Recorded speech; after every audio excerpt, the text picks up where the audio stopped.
কোন সময়টায় তোমাদের শিম গাছে নাইট্রোজেন জাতীয় খাবার বন্ধ করে দিতে হবে, তা না হলে কিন্তু সামার ভরে শিম একদমই পাওয়া যাবে না। হ্যালো এভরিওয়ান, আসসালামু আলাইকুম। কেমন আছে তোমরা সবাই? আলহামদুলিল্লাহ, আমি তো আছি অনেক ভালো। আমি আমার শিম গ্যালারি থেকে তোমাদের সাথে কথা বলছি। দেখতেই পাচ্ছ, এক পাশ থেকে নিয়ে স্টার্ট করে আমার আরেক পাশ পর্যন্ত শিম গ্যালারি। এখানে 2-3 ধরনের শিম রয়েছে, কী কী রয়েছে সেটাও জানাবো। আর কোন সময়টায় শিম গাছে নাইট্রোজেন জাতীয় খাবার সম্পূর্ণই বন্ধ করে দিতে হয়, না হয়তো সামারে কিন্তু একদমই শিম পাওয়া যায় না। তাছাড়া এত এত এত বেশি কমেন্ট আসছে, আপু আমাদের শিম গাছ আকাশ ছুঁয়ে গেছে, কোনো ফুল ফল কিছুই আসেনি, তার কারণ কি? সব কারণ এক্সপ্লেন করব আজকের এই ভিডিওতে। মনোযোগ দিয়ে ভিডিওটি দেখবা আর নিজেদের কাছের বন্ধুবান্ধবের সাথে ভিডিওটি শেয়ার করে দিবা। এতে করে তারা নিজেরা কিছু জানতে পারবে। শিম এমন একটা জিনিস, এটাই যদি ক্রস না হয় তাহলে কিন্তু শিম গাছে শিম ধরানো সম্ভব না এই ইউকের মতো ঠান্ডা দেশে। সবার শুরুতে দেখাচ্ছি, এই হচ্ছে আমার শিম গাছ, আর এটা হচ্ছে কেরালা শিম, যেটাকে অনেকে ভাইরাল শিমও বলে থাকে। কেরালা শিমের বৈশিষ্ট্যই হচ্ছে গাছের গোড়া থেকে শিম আসবে। আর এখানে যে দেখতে পাচ্ছ, কেরালা শিমের সাথে সাথে এখানে কাজল শিম রয়েছে, এখানে একটা খুবই সুন্দর রূপবান শিম রয়েছে। এই যে আমি দেখাচ্ছি, এর আগে বলেছিলাম যে এটা হচ্ছে ইপসা ওয়ান।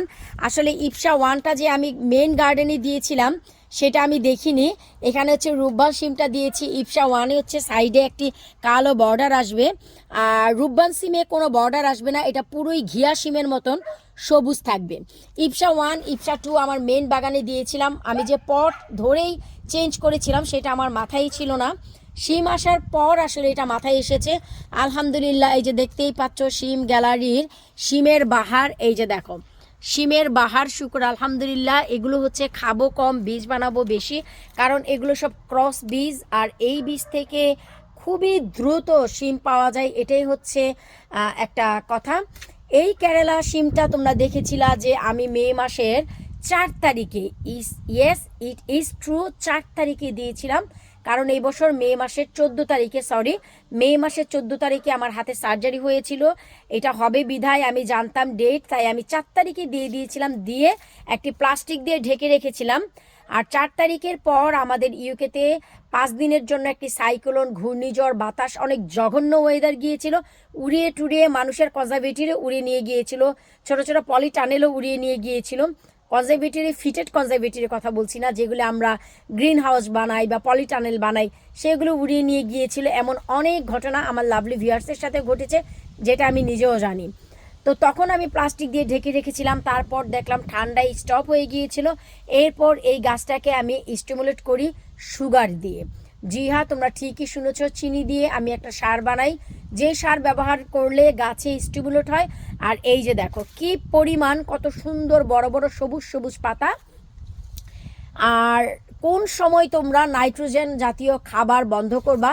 যখন দেখবা যে তোমাদের শিম গাছ তোমাদের সমান হয়ে লতা ছেড়ে দিয়েছে, যখনই দেখবা তোমাদের সমান হয়ে লতা ছেড়ে দিয়েছে, মাথাটা তো ডেফিনেটলি ভেঙে দিবা। ভেঙে দেওয়ার পরই শিম গাছে নাইট্রোজেন জাতীয় খাবার একদমই বন্ধ করে দিবা। তার কারণ হচ্ছে শিম গাছ নিজেই নাইট্রোজেন প্রডিউস করে, এইটার আর প্রয়োজন হয় না। তো সবার শুরুতে যে কাজটা করতে হয়, যখনই শিম গাছে অনেক বেশি পাতা হয়ে যায়, শুরুতেই পাতাটাকে ছাঁটাই বাছাই করবা না। সবাই কি করে, শুরুতেই ছাঁটাই বাছাই করে না, এতে কিন্তু তাকে তোমরা অনেক মানসিক চাপে ফেলে দাও। এরা কিন্তু কোনো প্রকারের ফুল কলি কিচ্ছুই দিবে না। কারণ হচ্ছে গাছ নিজেদের খাদ্য সংগ্রহ করেই হচ্ছে পাতার সাহায্যে। সেই পাতাই যদি ছাঁটাই বাছাই করে দাও, কিভাবে হবে? সেই সময়টা পর্যন্ত তাদেরকে দিতে হবে, যেই সময়টায় ওরা বাচ্চা ফুটানোর জন্য ওদের নিজস্ব যে স্ট্রিং, সেই স্ট্রিংটাকে ছাড়বে। যখন এই স্ট্রিং ছাড়বে তখনই পাতা ছাঁটাই করবা, তার আগে না। তখন কিন্তু এরা খাদ্যর অভাবে পুষ্টিহীনতায় ভুগবে, আর এই স্ট্রিংটা কখনোই আসবে না। তো সবার শুরুতে দেখতে হবে তোমাদের যে গাছগুলো কত বড় হয়েছে, গাছের মাথাগুলো কাটা হয়েছে কিনা। এই যে দেখো, যেমন এই যে লতাটা উপরের দিকে উঠেছে, খেয়াল রাখতে হবে যে এই যে মাথাটা, আমরা এই যে দেখো এই যে মাথাটাকে জাস্ট একটু ভেঙে দিই বা পিঞ্চ করে, এই যে দ্যাটস ইট। ওই যে দেখো একটা আকাশ ছুঁয়ে গেছে, ওইটা এখন নাগাল পাবো কিনা জানি না। ওই যে দেখো ওইটার মাথা আমি ভেঙে দিয়েছিলাম।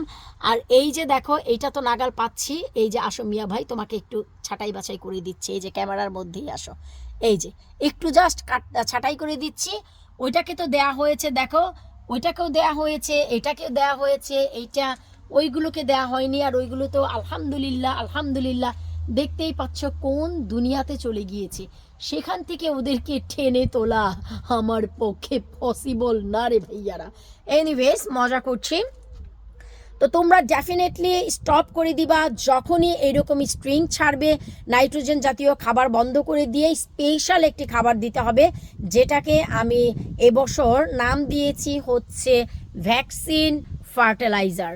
এটার কারণ হচ্ছে আমাদের শরীরের জন্য যেমন ভ্যাকসিন মোস্ট ইম্পর্টেন্ট, গাছের জন্য গত 2 বছর টানা ফার্টিলাইজারটাকে আমি এক্সপেরিমেন্ট করেছি। সেটা করার পর আমি যখন সাকসেস হয়েছি সেই রেটটাই আমি তোমাদের সাথে এবছর শেয়ার করব। তো চলো, সবার শুরুতে এখন স্প্রিং চলে এসেছে, আমরা এই গাছের ছাঁটাই বাছাই করি। বড় বড় পাতাগুলি একদম নিচ থেকে আমরা আগেই কেটে নেই। আমি জানি এখন তোমরা এই শিম গাছগুলো দেখে একদমই অবাক হয়ে যাবা যে কি গাছগুলো আমি কি করে ফেলেছি। তোমরা সবাই জানো যে আমি ছাঁটাই বাছাইয়ের ভিতরে ওস্তাদ আলী খান, ছাঁটাই বাছাই করে সব একদম মানে ঝাঁকাঝাক করে ফেলি। আর এটা হচ্ছে গাছের ভালোর জন্য। যেইটুকু পাতা আমি রেখেছি সেইটুকু পাতা থেকে এরা হচ্ছে খাদ্য সংগ্রহ করতে পারবে। এখন একটা জিনিস মনে রাখতে হবে, এখন যে জিনিসটা আমাদের মাথায় রাখতে হবে সেটা হচ্ছে আমাদের এই শিম গাছগুলো এখন প্রত্যেকটা মার পেটে এখন সন্তান এসেছে, আর এই মাদের যত্ন করা খুবই জরুরি। আশেপাশে বাচ্চারা প্লে করছে তাই একটু নয়েজ আসতেই পারে, হয়তোবা তোমাদের বুঝতে একটু সমস্যা হতে পারে। তো যা আমি বলছিলাম যে এখন পাতাটা তোমাদের ছাঁটাই বাছাই করে দিতে হবে। এর একটা অনেক বড় কারণ এখন হচ্ছে মাকে রক্ষা করতে হবে, মার পেটে সন্তান এসেছে। আর ভাইরাল শিমটার এই যে দেখতে পাচ্ছ নিচের দিকের গোড়াগুলো এখন কিন্তু অনেক সুন্দর আলো বাতাস হাওয়া সব পাবে, কারণ এখন মাকে সুস্থ থাকতে হবে তার বাচ্চাদেরকে সুন্দরভাবে পরিস্ফুটিত করানোর জন্য। আর এই যে শিমটা, এটাকে এই জন্যই ভাইরাল বলা হয় কেরালা শিমকে। এটা হচ্ছে গাছের নিচ থেকে, একদম গাছের নিচ থেকে এই যে দেখো বাচ্চার কলি দেওয়া শুরু করবে। আমি একটু দেখাচ্ছি, ওই যে দেখো প্রত্যেকটা গোড়ায় গোড়ায় তোমরা দেখতে পাচ্ছ এই যে বাচ্চা। এতক্ষণ হচ্ছে পাতা থাকার কারণে তোমরা তেমন কিছু বোঝোনি, একদম গোড়া থেকে আগা পর্যন্ত হচ্ছে কেরালা শিমের বংশ বিস্তার করবে। এই যে দেখো, এই হচ্ছে কেরালা শিমের বৈশিষ্ট্য, গোড়া থেকে আগা পর্যন্ত বংশ বিস্তার করবে। আর যেই কেরালা শিমগুলো ধীরে ধীরে বড় হচ্ছিল সেগুলোকে আমি পাকাচ্ছি বীজ করার জন্য। সবার শুরুতে টার্গেটই হচ্ছে, যেহেতু এটা ভাইরাল শিম, এই শিমটা হর হামেশা সবার কাছে এখনও পর্যন্ত ইউকেতে এসে পৌঁছায়নি, তাই আমার টার্গেট আছে যে আমিও যতটা বীজ করতে পারবো ইনশাল্লাহ সবার মাঝে আমিও বিলি করতে পারবো। তো এই যে জিনিসটা, এই যে শিম গাছগুলো দেখতে পাচ্ছ, আমি মে মাসের 4 তারিখে দেওয়ার ফলে এগুলো অনেক আঘাতপ্রাপ্ত হয়, মনটা ভেঙে যায়। অনেক গাছ প্রায় শুকিয়ে নষ্ট হয়ে গিয়েছিল, আমি প্লাস্টিক দিয়ে অনেক বাঁচিয়েছি, কিন্তু যখন এখানে কাজল শিমগুলো ছিল পেছনের দিকে এত দুর্বল হয়ে গিয়েছিল, যখন আমি সেটা দেখলাম আমি আবার কি করলাম, মে মাসের 29 তারিখে এই যে দেখো এখানে কিন্তু 2টা করে লাইন দেখতে পাবা, ওই যে দেখো ওগুলি হচ্ছে আমি মে মাসের 4 তারিখে দিয়েছি পেছনেরগুলো। পরে ভয়ে আমি এই কাজ করেছি, সামনের দিক থেকে আমার কাছে যে বীজ ছিল সেগুলো এনে আমি পুঁতে রেখেছি। যেহেতু এখন অনেক বেশি বাতাস হচ্ছে, আসলে আমাকে হে ফিভারে এফেক্ট করে ফেলেছে। তো যা বলছিলাম, এই যে দেখো সামনের দিক থেকে আমি আমার বীজ এনে আবার এই মাটিতে দিয়ে দিয়েছিলাম। এগুলো আমি চারা বানাইনি, বাকিগুলো যেমন চারা বানিয়ে আমি এখানে দিয়েছি ঘর থেকে, তোমরা সবাই জানো, সব শেয়ার করেছি। তো এখানে আমি বীজ দিয়েছিলাম। পরে এই যে পরবর্তীতে যে গাছগুলো উঠেছে সেই গাছগুলো কিন্তু অনেক বেশি হেলদি হয়েছে, কারণ এগুলো অন টাইমে ভালো ওয়েদার পেয়ে উঠেছিল। সেই গাছগুলো মোটা মোটা ডগাগুলো এই যে দেখো উপরের দিকে উঠেছে, আর এই যে এখন হচ্ছে শিমগুলো আসা স্টার্ট হয়েছে। এই যে দেখো আমাকে আসলে এই ফিভারে এত এফেক্ট করেছে, নাকের ভিতর গলার ভিতর এখন খারাপ লাগছে, এটা সাডেনলি হয়। তো এখন হচ্ছে ধীরে ধীরে এই যে দেখো কাজল শিমেও ফুল আসা শুরু হয়েছে। যেহেতু শিম গ্যালারিতে এসেছি তাই সমস্ত শিম গ্যালারির শিমগুলোকে আমি যত্ন দিয়ে দিলাম, বড় বড় পাতাগুলো তুলে দিলাম। এটাই ছিল আর কি শিম গাছের ফাইনাল যত্ন।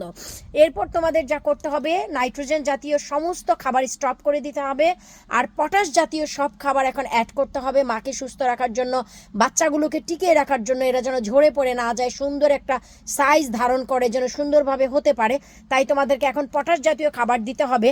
আর যখনই এই কাজগুলো করবা, পাতাটা ছাঁটাই বাছাই করবা, সবার শুরুতে যে কাজ করতে হবে, এই যে দেখো একটা ছোট লাঠির সাহায্যে মাটিগুলোকে একটু তোমাদের নিড়িয়ে দিতে হবে, যেন সুন্দর এয়ার সার্কুলেট হয়। এই যে দেখো, কারণ অনেক দিন পর্যন্ত এই মাটি কিন্তু আলো বাতাস কিছুই পায়নি। তোমরা দেখেছিলা যে পাতা দিয়ে কিভাবে ঘেরাও ছিল, তাই না? তো এখন তোমাদের এই কাজটা কিন্তু ডেফিনেটলি প্রত্যেকটা পটে, এই যে দেখো প্রতিটা পটে করে দিতে হবে। ওই যে দেখো আমি শিম গাছের প্রতিটা পট নিড়িয়ে দিলাম, কারণ এটা খুবই দরকার।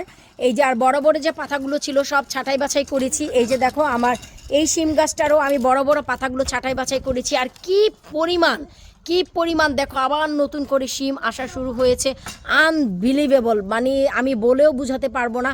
মাথা আগা পর্যন্ত একদম উপর পর্যন্ত, আসলে ওই পর্যন্ত ক্যামেরা আমি স্টিক দিয়ে তুলছি, তোমরা দেখো প্রত্যেকটা গোড়ায় কিন্তু শিমের কলি এসেছে। এই যে দেখো প্রতিটা গোড়ায় সুন্দর শিমের কলি এসেছে। এই যে ওভারঅল এখন যেই দিকেই তাকাবা সেই দিকেই দেখো শিমের কলিগুলো চলে এসেছে। এমনকি ওই যে দেখো এই যে রে ভাই মাথায় ভেতরে। সো আসলে যখন এগুলো ফুটবে তখনই তোমরা ভালোভাবে বুঝতে পারবা। ফাইনালি এ ছিল শিম গাছের যত্ন। এরপর তোমাদের যেটা করতে হবে, আর এরকম এত বড় ছাঁটাইয়ের আর দরকার হবে না। ফুল সামার যখনই দেখবা যে মাঝখান থেকে 2-4টা করে শিম গাছের পাতা বড় হচ্ছে, ঠিক তখনই কি করবা, এত ছাঁটাই বাছাই না। লাইক এক্সাম্পল এই যে দেখো এখানে একটা বড় পাতা, তোমরা যে কাজটা করবা, এই যে জাস্ট এই যে বড় পাতাটা শুধু ছিঁড়ে ফেললা। তো প্রতিনিয়ত এমন কি করবা, তোমরা মাঝে মাঝে 1-2টি করে পাতা ছাঁটাই বাছাই করবা। আশা রাখবো আজকের এই ভিডিওতে তোমরা বেশ কিছু জিনিস জানতে পেরেছো। এখন এখানে শুধু পটাশ জাতীয় খাবার দিবা প্রতিনিয়ত। এখন গাছের গোড়া আলো বাতাস সব কিছু পাবে, আর এই গাছগুলো অনেক সুন্দর হেলদি হয়ে উঠবে আর ফলন দিবে ইনশাল্লাহ। সামার ভরে ভিডিও ওয়াচ করতে থাকো, বুঝতেই পারবা শিম গ্যালারিতে কি পরিমাণ শিম এসেছে। এবার হচ্ছে জানি ভিডিওটা একটু বড় হয়ে গেছে, কিন্তু যারা অনেক নতুন এই বছর প্রথম গার্ডেনিং করছে তাদের জন্য এই সমস্ত জিনিসগুলো দরকার ছিল। আমি চাইলে 2-3টা ভিডিও করতে পারতাম, সেই ক্ষেত্রে দেখা যায় যে একটার পর আরেকটা পার্ট অনেকে খুঁজে পায় না, তার জন্য আমি নিজেও দুঃখিত আছি বড় করার জন্য। এখন যারা প্রশ্ন করছো যে তোমাদের গাছ আকাশ ছুঁয়ে গেছে কোনো শিম আসেনি, আসলে সেগুলো হচ্ছে আপু ওই বীজগুলো হচ্ছে তোমার ক্রস না, তোমরা বাংলাদেশ থেকে ভালো ব্র্যান্ডের বলে তোমাদের কাছ থেকে বীজ দিয়েছে। সেটা এমনও হতে পারে 6টা সিম তোমাদের দিয়েছে, 9টা সিম দিয়েছে, যেটা কিনা 6 মাসে সিম আসে। বাংলাদেশে কিন্তু প্রতিনিয়ত কেউ শিম গাছ লাগায় না। শীতে তারা যারা শিম গাছ লাগায়, মনে করো সামারের দিকে লাগালো শিম গাছ, বাংলাদেশের শীতের ফলন শীতে আসে, শীতের সময় কিন্তু শিম আসে, আসার পর সেই গাছ তারা তুলে ফেলে না, সেই মাচাতেই থাকে, থাকার পর 6 মাস পর আবার তারা শিম পায়। তো এই জন্য তোমাদের 6টা বা 9টা, কিছু কিছু আছে যে 9 মাসে শিম আসে। জি হ্যাঁ, শীত শেষে কারো গ্রামের বাড়িতে কেউ আমরা ক্ষেত বলি, অনেকে ভুঁই বলে। গ্রামের বাড়িতে দেখা যায় এক শীতে শিম তোলার পর সেই ভুঁইতেই তারা শিম রেখে দেয়, পরের শীতে সেই গাছ থেকে শিম পাবে। এক্সাম্পল পটলের গাছ কিন্তু কেউ তোলে না, রুট নিচেই থেকে যায়, সে সেম ভুঁই থেকে আবার পটল হয় পরের বছর। এই ফেব্রুয়ারিতে হলো, পরের ফেব্রুয়ারিতে আবার হয়। তো সেগুলোকে 6টা বা 9টা বলে, মানে 6 মাসে 12 মাসে ফলন হয়, অনেক অধিক ফলন হয়। তো সেই বীজগুলো হয়তো বা তোমরা ভুল করে এখানে নিয়ে আসো, বুঝতে না পেরে যে ভালো জাতের ভালো শিম হবে, কিন্তু সেটা আমাদের দেশের ওয়েদারের জন্য ইম্পর্টেন্ট। আমাদের দেশে ক্রস প্রয়োজন আছে। ক্রস বলতে যেটা বোঝাতে চাচ্ছি, এই দেশের ওয়েদারে হাওয়া বাতাস খেয়ে যে শিম বড় হয়েছে, যেই শিম এখানে পেকেছে, বীজটা পুক্ত হয়ে সেই শিম থেকে যদি তোমরা গাছ করো, তবেই তোমরা হচ্ছে কি বলে এই দেশে ভালো ফলন পাবা। যার ভিতরে তোমাদের আছে, দেখো আমি এখন তাকাতেও পারছি না, নাক বন্ধ হয়ে যাচ্ছে, গলার ভিতর চুলকাচ্ছে, দম নিতে পারছি না, কারণ হচ্ছে বাতাসের জন্য, যেহেতু পলিন হচ্ছে না, আমাকে হে ফিভারে এফেক্ট করছে আর কি। তো ও আল্লাহ রে, চোখও চুলকানি শুরু হচ্ছে। তো এনিওয়েজ তোমরা হচ্ছে এখনও পর্যন্ত শিম গাছের ফলন, যেটা মোস্ট ইম্পর্টেন্ট, কেরালা শিম যদি তোমরা এখনও লাগাও, যেমন জুলাই মাসের 20 তারিখ পর্যন্ত যদি কেরালা শিমের বীজ দাও, গ্যারান্টি অগাস্টের লাস্ট উইক থেকে তোমরা হচ্ছে শিম পাওয়া শুরু করবা। কাজল শিম লাগালে পাবা, এথনিক শিম লাগালে পাবা, কাকিয়া শিম লাগালে তোমরা পাবা এই জুলাই মাসে। জি হ্যাঁ, আমি এই জুলাই মাসের কথাই বলছি। আজকে হচ্ছে জুলাইয়ের আই থিঙ্ক সো 3 তারিখ জুলাই মাসের। জি হ্যাঁ, সো এই জুলাই মাসের কথাই বলছি। তোমরা যদি এখনও লাগাও কাজল শিম, এথনিক শিম, খাটো জাতের শিম, কাকিয়া শিম, তারপরে কেরালা শিম, এগুলো যদি তোমরা এখন লাগাও, হোসাইন শিম, এই সামারেই তোমরা ফলন পাবা। সো তোমাদের বুঝতে হবে যে কোন শিম থেকে কুইক ফলন আসে, সেইটাই লাগাতে হবে। ইপসা 1 ইপসা 2 থেকেও তোমরা ফলন পাবা। ইপসা 1 ইপসা 2 35 ডেজে শিম আসে। সো এন্ড অফ অগাস্টে তোমরা শিম পেয়ে যাবা, এটা আমার গ্যারান্টি। সো যাদের শিম গাছে এখনও শিম আসেনি, আশেপাশে কারো কাছ থেকে যদি তোমরা পারো, আমি যেই নামগুলো বললাম সেই নামে শিমগুলো লাগিয়ে দাও, তোমরা সামারে শিম পাবা। আর যদি মনে হয় পসিবল না, ইনশাল্লাহ ওয়েট করো, নেক্সট ইয়ার আমি তোমাদের জন্য হরেক রকম বাহারি শিমের বীজ কালেক্ট করতে যাচ্ছি আমারই বাগান থেকে। এগুলো হচ্ছে সব ক্রস, আমার নিজের হাতের লাগানো বীজের, নিজের হাতের ফলন, যা থেকে আবারও বীজ করব। তো আশা রাখছি তোমরা বুঝতেই পেরেছো। সরি, এই ফিভারের জন্য সমস্যা হচ্ছে। তোমরা হচ্ছে নাইট্রোজেন জাতীয় খাবার কমপ্লিটলি স্টপ করে দিবা শিম গাছ যখন তোমাদেরকে ছাড়িয়ে যাবে। এরপর আর দরকার নেই, শুধু পটাশ জাতীয় খাবার দাও, দেখবা যে তোমাদের শিমে ভালো শিম গাছে শিম আসবে। বিদায় নিচ্ছি আজকের মতন, আল্লাহ হাফিজ।